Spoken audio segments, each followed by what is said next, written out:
Bueno, este mensaje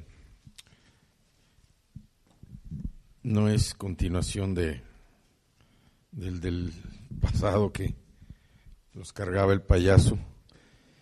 Sí, este mensaje nos vamos a referir a la atención y a la observancia que debemos prestar a las Escrituras. Es fácil distraernos cuando nosotros no estamos enfocados en lo que debemos hacer. Y en este pasaje vamos a confirmar que cuando se pierde el enfoque, sobre todo en la palabra de Dios, quedamos perdidos, quedamos sin brújula y no llegamos a comprender lo que Dios en su palabra nos está hablando. Conocemos las Escrituras, pero no alcanzamos a comprenderlas todas.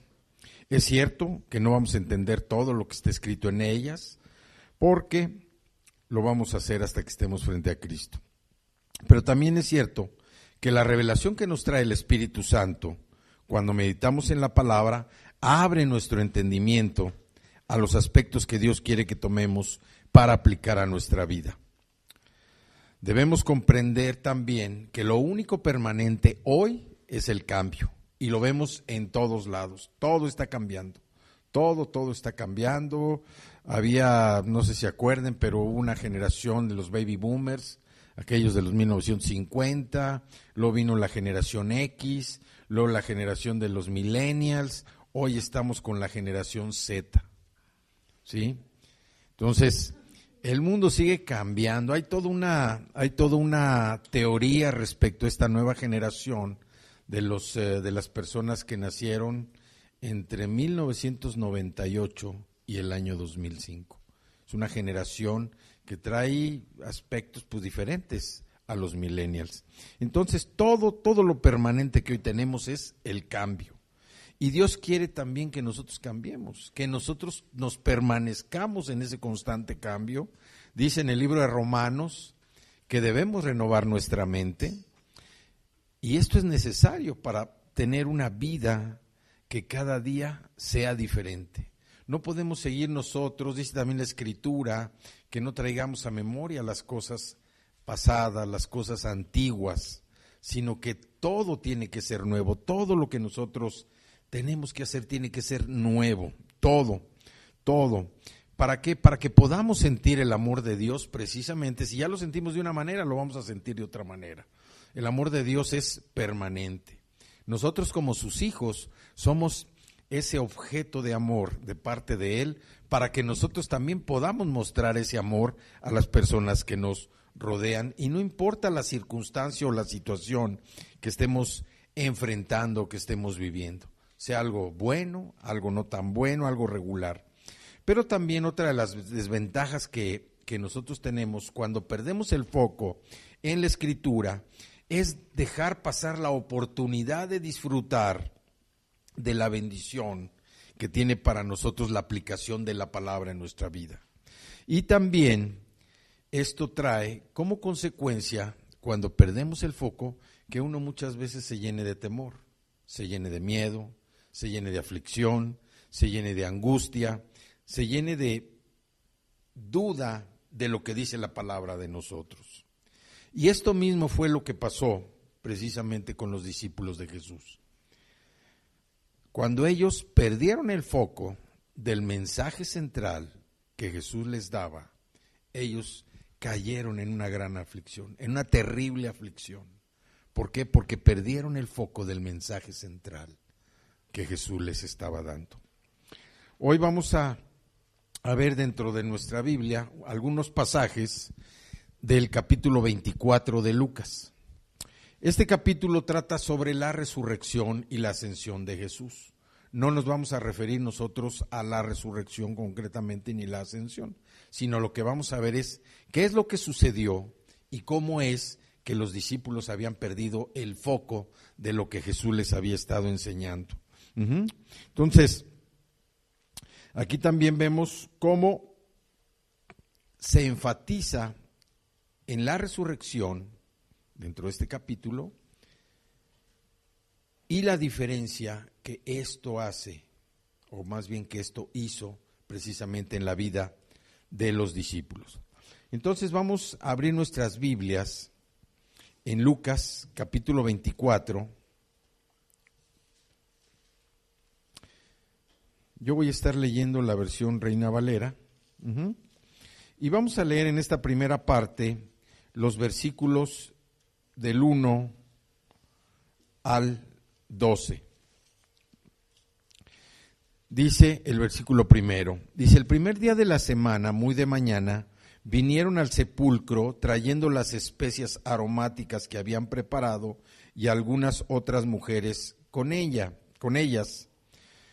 Con las especias que habían preparado, María Magdalena, Juana y María, la madre de Santiago, fueron a visitar la tumba de Jesús.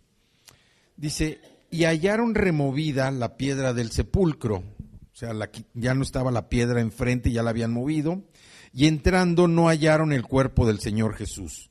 Ellas iban, pues obviamente, a embalsamar el cuerpo, como era la tradición. Aconteció que estando ellas perplejas por esto, he aquí se pararon junto a ellas dos varones con vestiduras resplandecientes. Y como tuvieron temor y bajaron el rostro a tierra, les dijeron: ¿por qué buscáis entre los muertos al que vive? O sea, ellas fueron recibidas con un sobresalto, se asustaron por lo que estos varones les dijeron. Dos ángeles les estaban anunciando que Jesús no estaba muerto, sino que estaba vivo. ¿Por qué buscáis entre los muertos al que vive? No está aquí, sino que ha resucitado. Acordaos de lo que os habló cuando aún estaba en Galilea, y diciendo: es necesario que el Hijo del Hombre sea entregado en manos de hombres pecadores, y que sea crucificado y resucite al tercer día.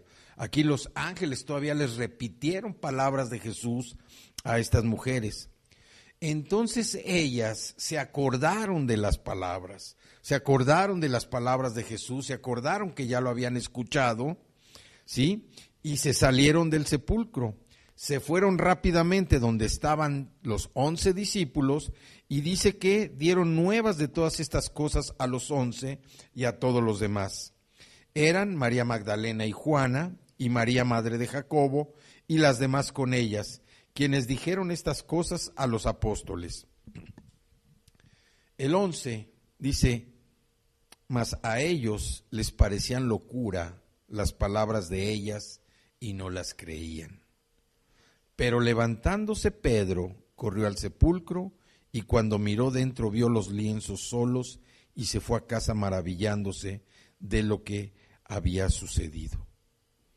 ¿Cómo pudieron los apóstoles haber escuchado estas palabras y no esperar que Jesús resucitara de los muertos? ¿Cómo es que olvidaron lo que Jesús les había dicho? ¿Por qué olvidaron lo que Jesús les había dicho? Que Él iba a ser crucificado y que Él iba a resucitar de entre los muertos. ¿Por qué lo olvidaron? Porque solo habían escuchado lo que esperaban oír. A ellos, en el mensaje de Jesús, no les interesaba tanto lo que iba a pasar con Jesús. Les interesaba lo que a ellos les iba a acontecer, lo que a ellos les iba a suceder. Cuando ellos se dieron cuenta de que el Mesías, el Rey de Israel, no venía con ese poder material a destruir y someter a los romanos y a todos los enemigos de Israel, ellos empezaron también a desmoralizarse. Entonces se preocupaban más bien por otras cosas que por el mensaje de Jesús.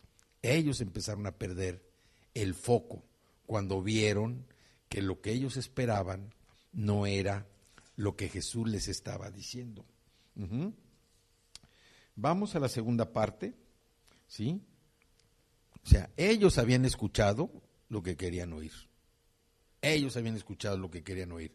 Jesús les hizo no una vez, ni dos veces, varias veces les habló, y ahorita lo vamos a ver, pero ellos escucharon nada más lo que quisieron oír.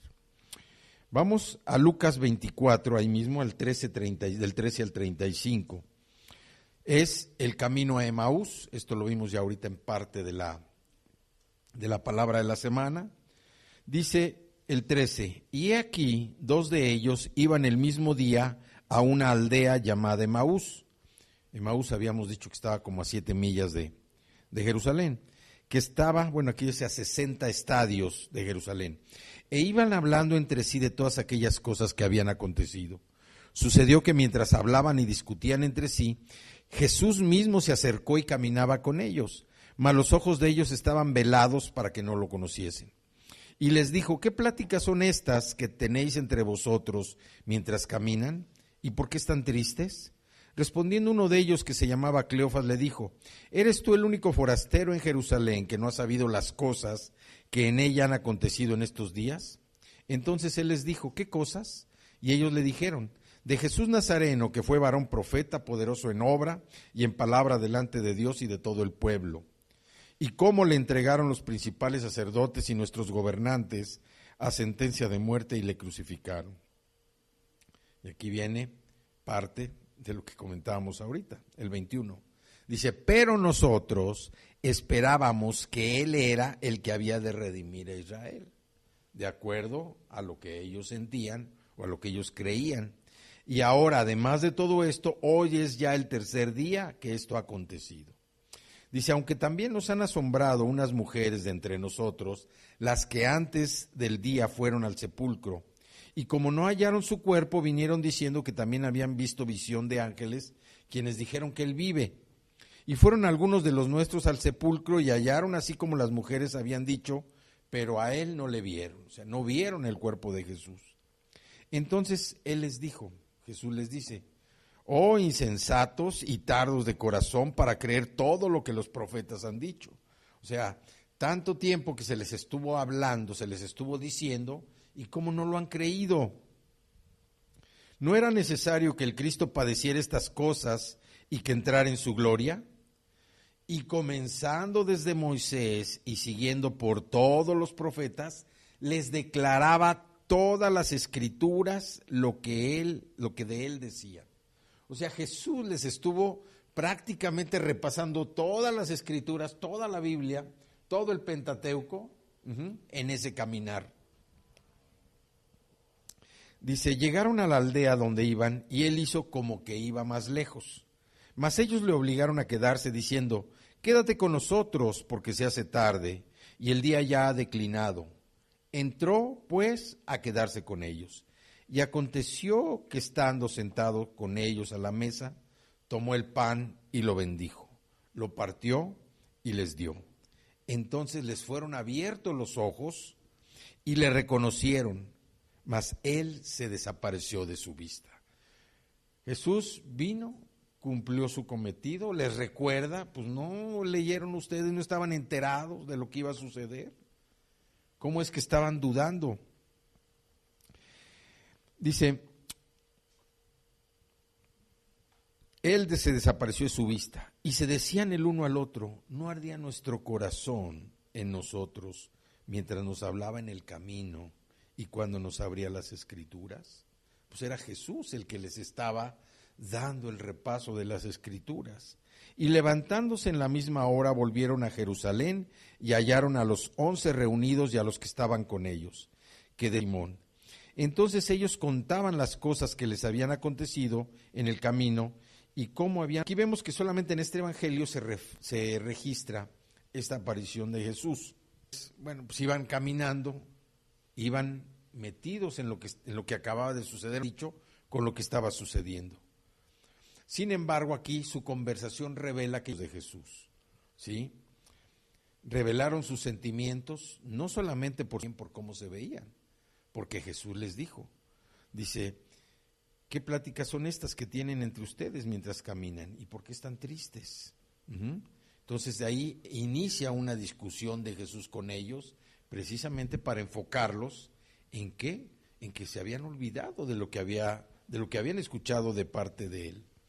Y aquí nosotros lo que vemos es que la mayoría de las personas de esa época eran diligentes en el estudio de las Escrituras, pero también vemos que la mayoría perdió el mensaje central. La mayoría se fue perdiendo, ¿sí? En lo que iban escuchando, en lo que querían escuchar, en lo que querían tomar para su vida.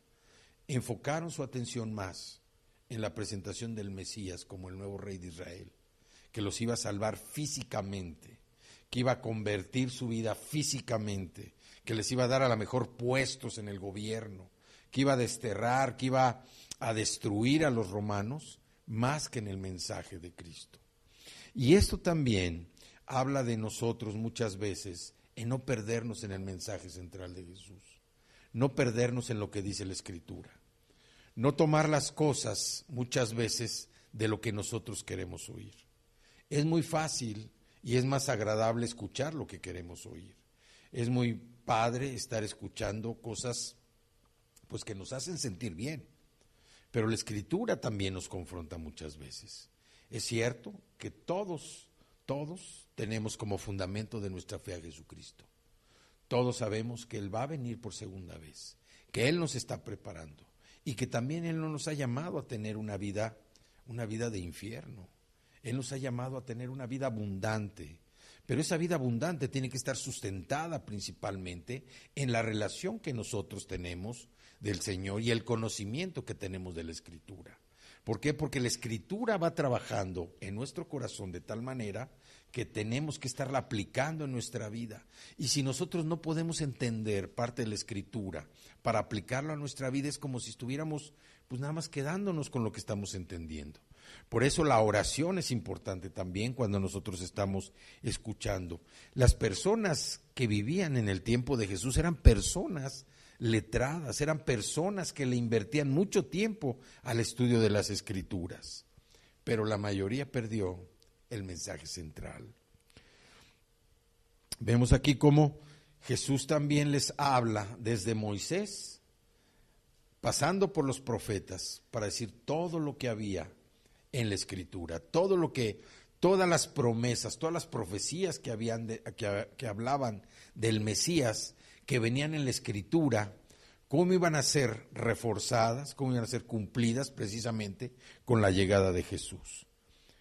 Jesús también les mostró aquí, de alguna manera, que el camino del triunfo es el camino de la cruz. Pero ese camino de la cruz ya no es para nosotros, porque Jesús ya pagó por eso.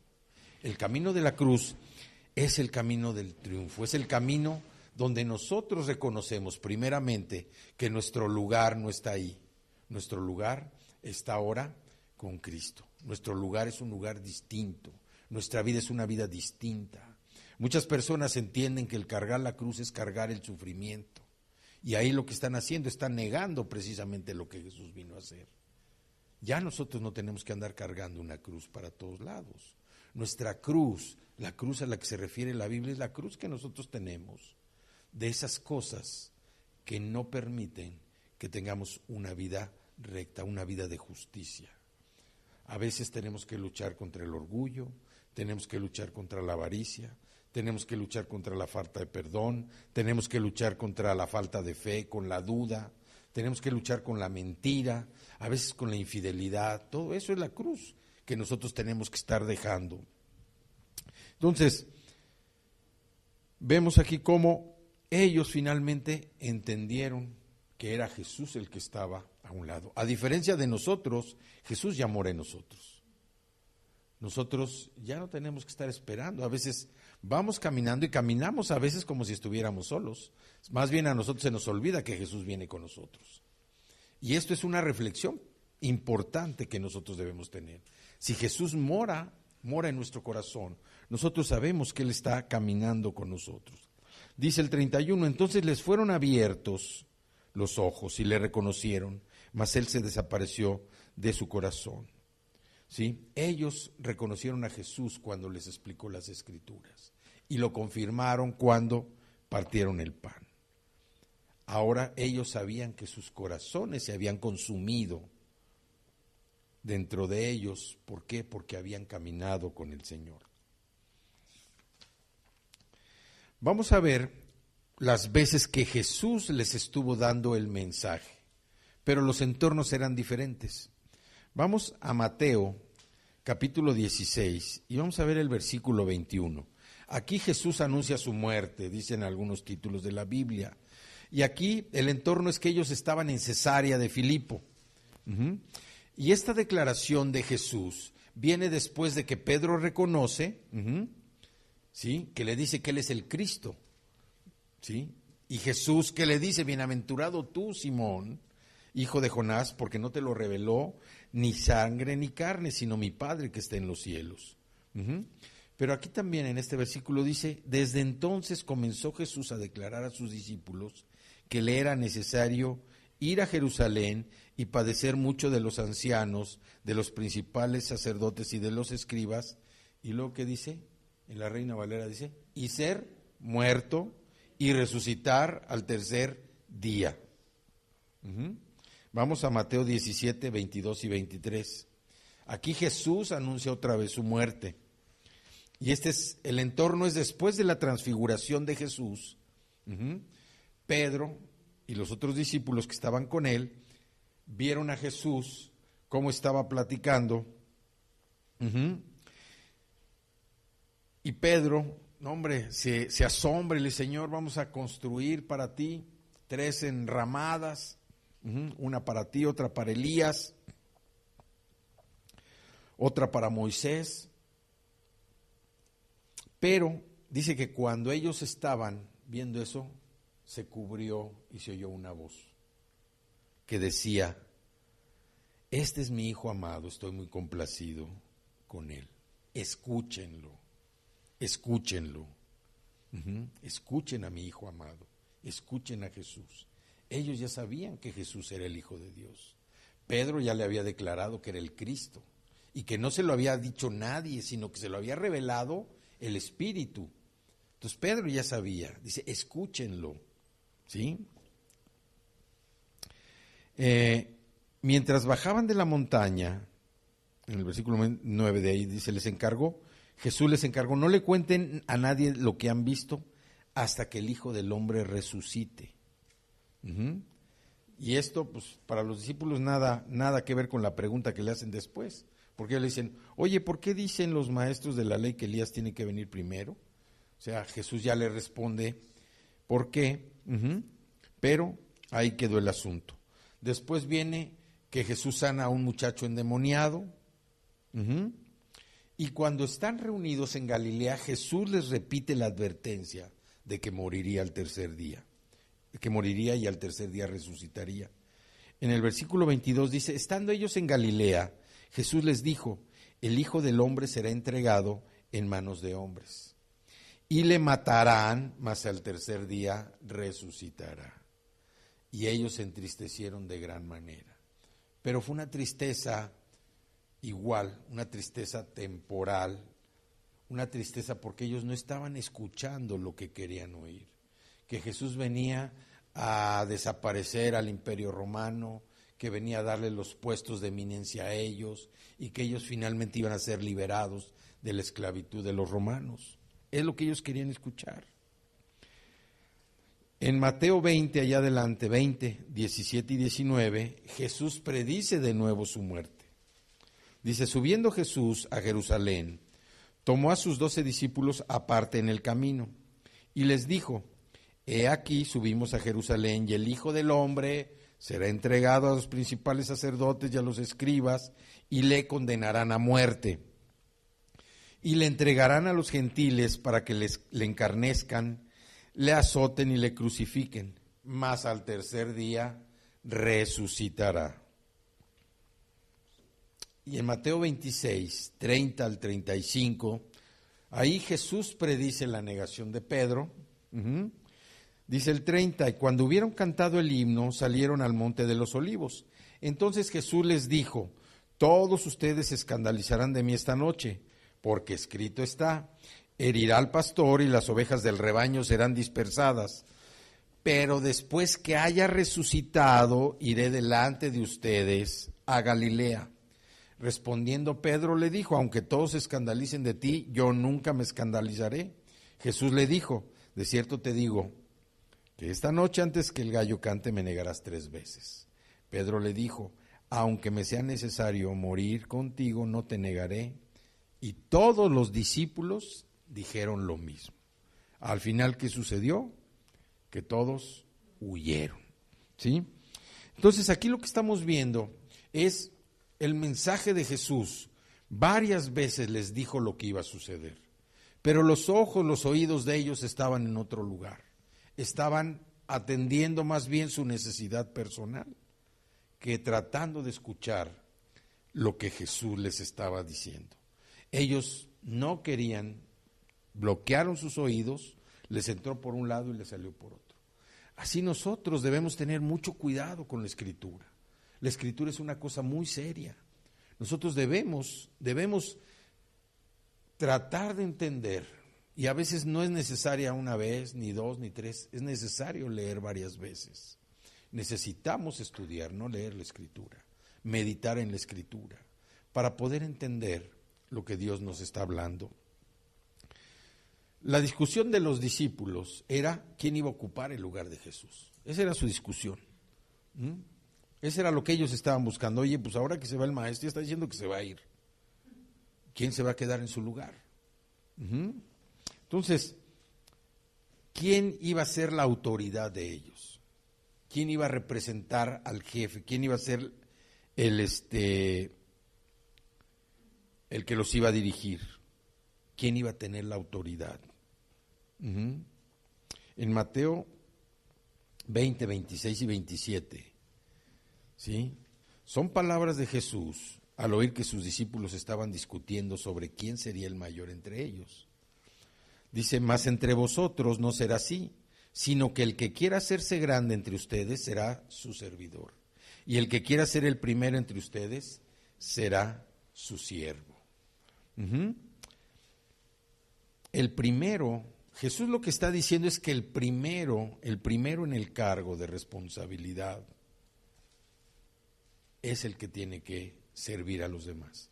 Jesús no dijo que nadie debe ser el primero, ¿sí? Él no dijo eso. Él dijo que el primero en el cargo es el que tiene que servir a los demás. ¿Por qué?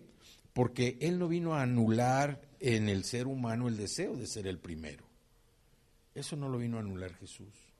Lo que Él vino es a orientar y enseñar las motivaciones correctas para querer ser el primero. La motivación que nosotros debemos tener para querer ser el primero debe ser una motivación que esté alineada a la palabra. No tener una motivación de querer ser el primero por tener ventajas, de querer ser el primero por tener cosas que los demás no tienen, de querer ser el primero nada más para poder ordenar, para dar órdenes, dar instrucciones. Hay muchas personas a las que les gusta dar instrucciones. Yo no digo nombres, pero hay personas a las que les gusta nada más dar instrucciones. Entonces Jesús aquí lo que está diciendo es que Él no vino a oponerse, Él no vino a anular el que una persona sea el primero. Lo que Él vino es a orientar y a enseñarnos las motivaciones correctas para querer ser el primero. Entonces, estas mismas palabras nosotros las vemos cuando Jesús las daba un día mientras se dirigía a Capernaum. Sus discípulos se quedaron discutiendo quién entre ellos debería ser el primero, ¿sí? Y veamos a Marcos, capítulo 9, 33 y 35. 33 al 35 dice, llegaron a Capernaum y cuando ya estaban en la casa, Jesús les preguntó, ¿qué tanto discutían ustedes en el camino? Ellos se quedaron callados, porque en el camino habían estado discutiendo quién de ellos era el más importante. Jesús se sentó, llamó a los 12 y les dijo, si alguno quiere ser el primero, deberá ser el último de todos y el servidor de todos. Aquí es evidente la confusión que había en los discípulos en relación al liderazgo. ¿Quién iba a ser el jefe de todos? Ellos deseaban el cargo, todos deseaban ser el jefe de todos, ¿sí? Pero pensaban que ser el primero, ser el mayor, el más importante, no combinaba con la humildad. Por eso, en aquella ocasión, en el camino a Capernaum, ellos dejaron que Jesús siguiera caminando, mientras ellos se quedaron atrás a propósito para discutir a ver quién iba a ser el primero, quién se iba a quedar en lugar de Jesús.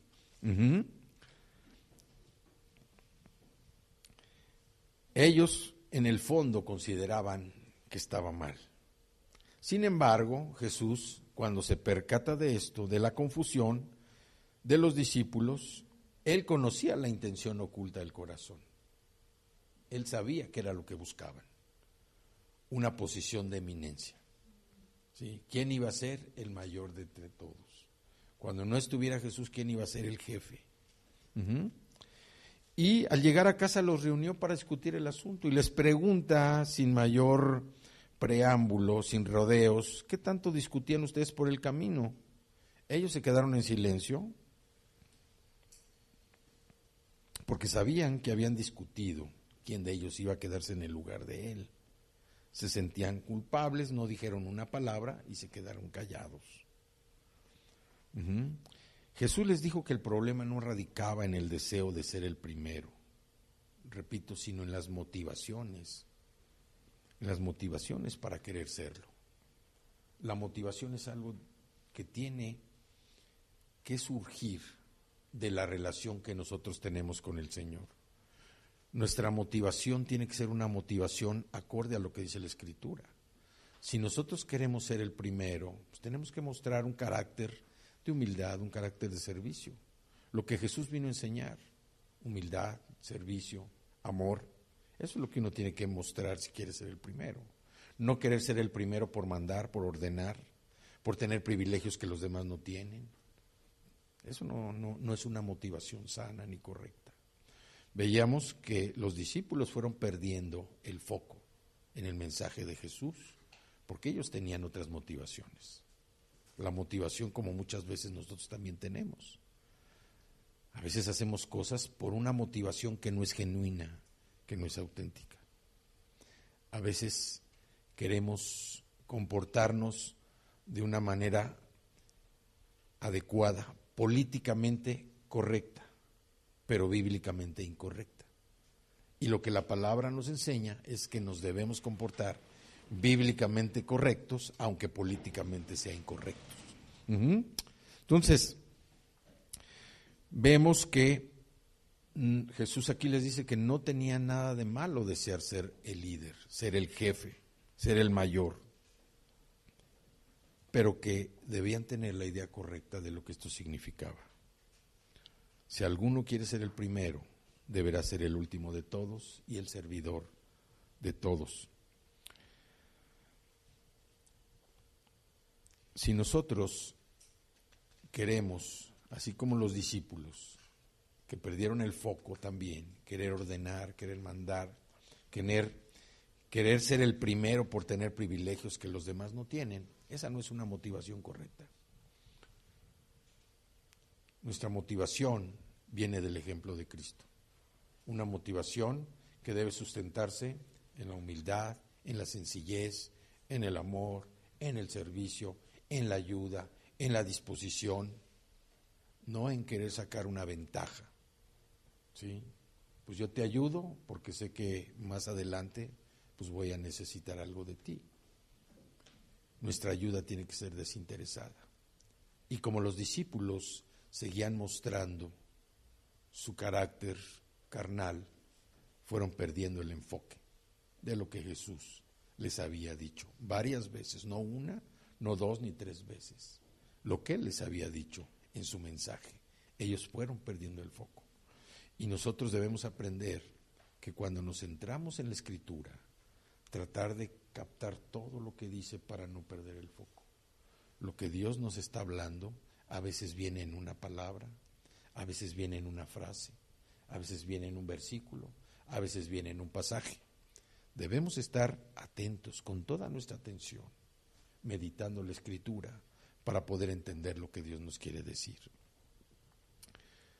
La vida de Jesús fue una vida de ejemplo, una vida ejemplar, una vida de servicio, una vida humilde, una vida de sencillez, pero también una vida de amor.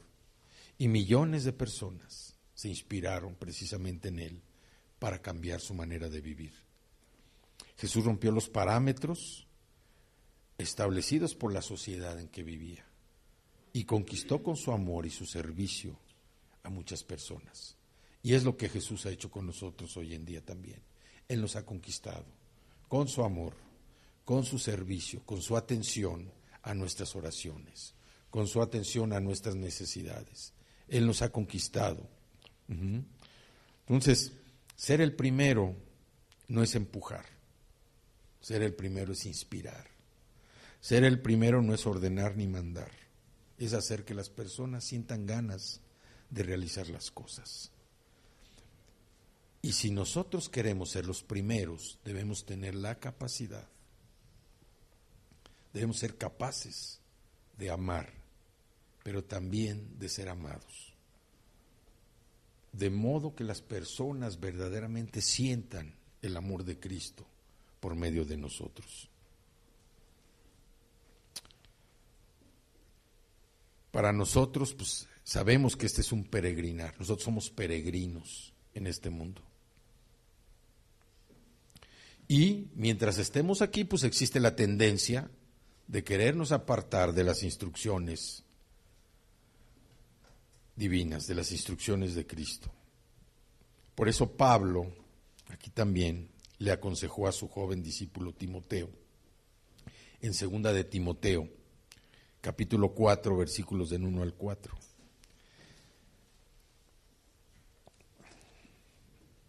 Dice: te encarezco delante de Dios y del Señor Jesucristo, que juzgará a los vivos y a los muertos en su manifestación y en su reino, que prediques la palabra, que instes a tiempo y fuera de tiempo, redarguye, reprende, exhorta con toda paciencia y mansedumbre o doctrina, porque vendrá tiempo cuando no sufrirán la sana doctrina, sino que teniendo comezón de oír, se amontonarán maestros conforme a sus propias concupiscencias y apartarán de la verdad el oído y se volverán a las fábulas.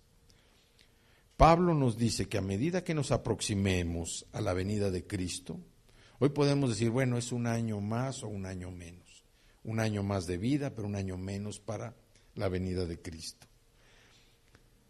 Dice que a medida que nos aproximemos a la venida de Cristo van a surgir hombres y mujeres que teniendo comezón de oír se van a amontonar, maestros conforme a sus propias concupiscencias y que van a apartar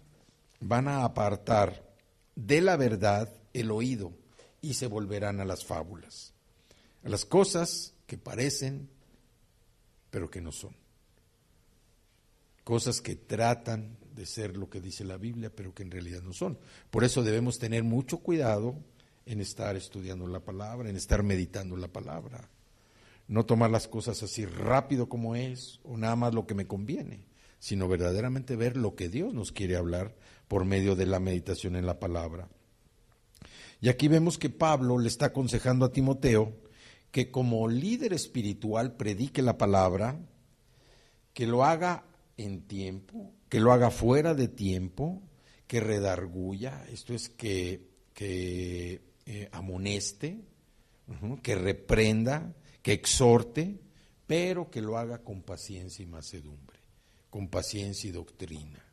O sea, que no se aparte de la sana doctrina. El problema aquí, Pablo lo que quería anticipar es que podía surgir cuando Timoteo, queriendo cuidar de esa sana doctrina, empezara a cuidar de una opinión personal que comprometiera a toda la iglesia con su actitud. Nosotros debemos entender muy bien lo que dice la Escritura para no comprometernos y tomar como una sana doctrina lo que es una opinión personal. Por eso es importante que meditemos en las Escrituras. Es importante que estudiemos, es importante entender lo que Dios nos quiere hablar, para no irnos con la opinión personal, no entender o no proclamar como sana doctrina lo que es una opinión personal. La sana doctrina es lo que viene en la Biblia. Esta es la sana doctrina, lo que Cristo nos enseña en la palabra. Porque la palabra es la Biblia, es la Sagrada Escritura, y lo que está en la Biblia no es lo que yo creo, lo que yo pienso, sino lo que Cristo dejó explícito aquí. Es lo que dejó explícito aquí. Esta es la verdad. Es la verdad. Entonces, todo está cambiando. Decimos que todo. Vivimos hoy lo único permanente es el cambio. El mundo está cambiando, las personas están cambiando, todos estamos cambiando.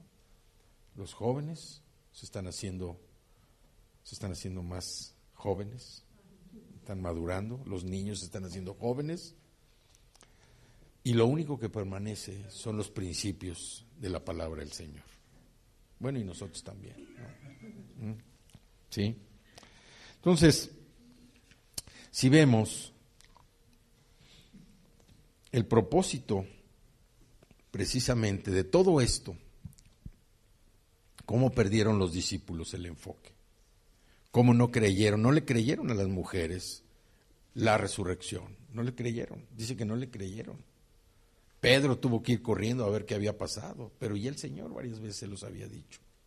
Perdieron el enfoque, el mensaje central de las palabras de Jesús. Vino después de la resurrección el encuentro con el Espíritu Santo, donde ellos ya fueron habilitados precisamente para predicar, para cumplir con la misión, que es la misión que nosotros tenemos como iglesia, una misión de predicar el Evangelio, una misión de proclamar la Escritura, una misión de que la gente que no conoce a Cristo lo conozca.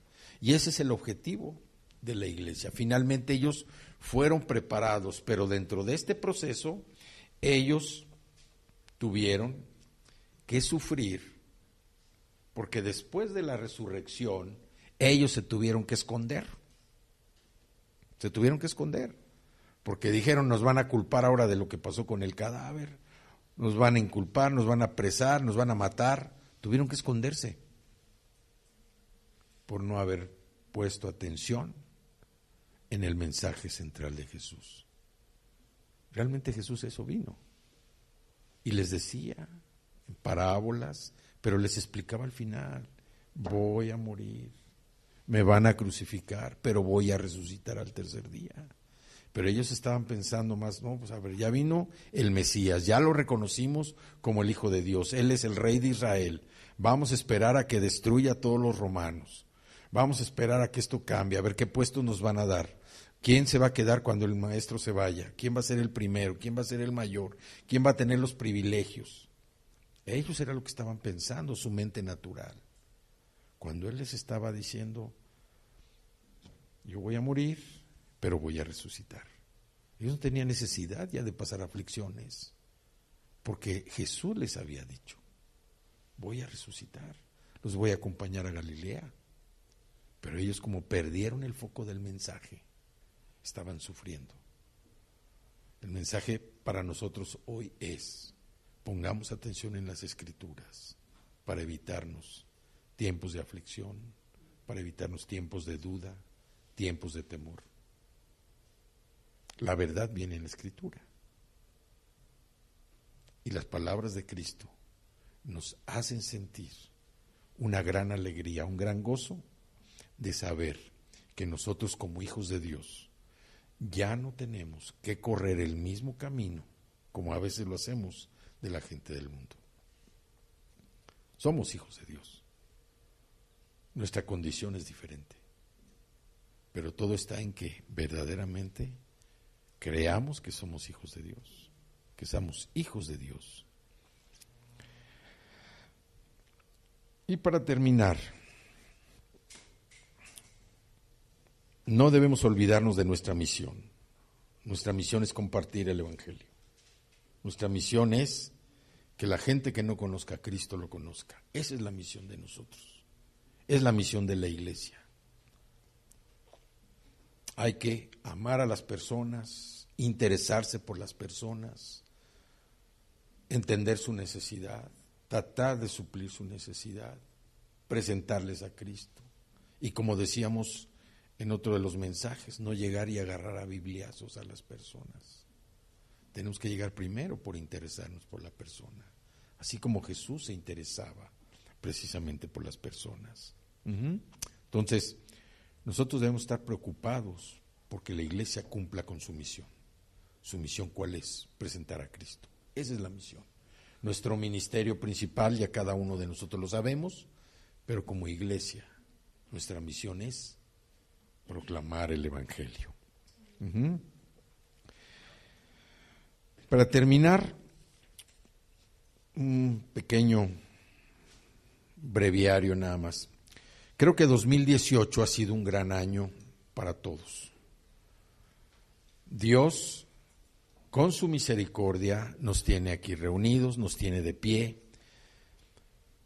pero pues no está por demás que mañana, que se celebra, de acuerdo a la tradición del mundo, el último día del año 2018, nuestra vida sabemos que está comprendida por periodos, ¿sí? Esto no funciona en el reino de Dios, pero en el reino natural, bueno, pues nuestra vida está repartida en periodos de 12 meses, o de 52 semanas, o de 365 días, ¿sí? Mañana, que es día último, no está por demás que nosotros nos reunamos a orar y a darle gracias a Dios primeramente, a compartir los buenos recuerdos y los no tan buenos que tuvimos, a reírnos un rato, a reflexionar sobre el año 2018, que ha sido un año muy bueno para todos.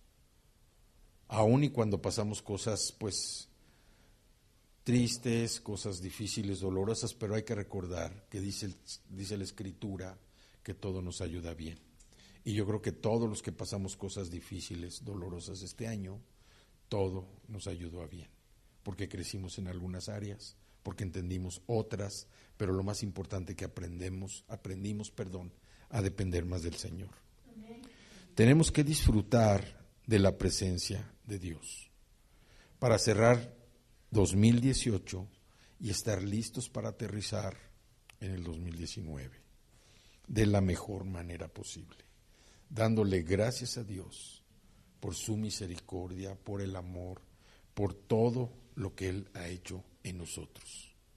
Hasta el día de hoy, gracias a Él estamos de pie. Y no nos falta nada. No nos falta nada. ¿Saben por qué no nos falta nada? Porque lo tenemos a Él. O sea, no podemos decir que nos falta algo si lo tenemos a Él. Y hay una escritura que quiero compartirles, que es Isaías 43:19, para el nuevo año. La voy a leer en dos versiones. En la Reina Valera dice: he aquí que yo hago cosa nueva. He aquí que yo hago cosa nueva. Cada día es cosa nueva, va a ser un año, cosa nueva. Pronto saldrá a luz. ¿No la conocen? Otra vez abriré camino en el desierto y ríos en la soledad. Otra vez abriré caminos en el desierto y ríos en la soledad. Aquí Isaías también, es una palabra que el Señor le dio a Isaías, que en la vida de cada uno de nosotros, el Señor quiere comenzar de nuevo en la vida de cada uno de ustedes. Él quiere comenzar cada día de nuevo. Quiere darles esa nueva identidad, quiere responder a sus oraciones, quiere que sus anhelos cristalicen, que sus anhelos sean prosperados. Pero tenemos que buscar lo que sigue. ¿Y qué es lo que sigue? Buscar a Dios con todo el corazón. Hay que buscar a Dios con todo el corazón. Hay que estudiar las Escrituras con todo el corazón, tratando de no perder el foco del mensaje. Si Dios nos da una palabra, hay que tratar de encontrar cuál es esa palabra. Hay que meditarla, hay que, como dicen, masticarla, de tal manera que podamos entender el mensaje del Señor. La Biblia tiene la respuesta a todo lo que nos sucede. Y parte de lo que a veces no se nos da es por lo que hay acá adentro. Por eso no perdamos el mensaje, no perdamos el foco del mensaje. La Escritura, como les dije, es muy seria. Es muy serio tomar una Biblia, es muy serio abrir una Biblia. Pero hay que hacerlo con agradecimiento, pidiendo al Espíritu Santo una revelación y tratar de encontrar el foco del mensaje. Encontrar ese foco del mensaje. y así vamos a entender lo que Dios nos está hablando. Así es que 2019, si 2018 fue un buen año, 2019 va a ser un mejor año para cada uno de nosotros. Aquí está diciendo el Señor, en la Nueva Versión Internacional dice, voy a hacer algo nuevo. Ya está sucediendo, ¿no se dan cuenta? Estoy abriendo un camino en el desierto y ríos en lugares desolados.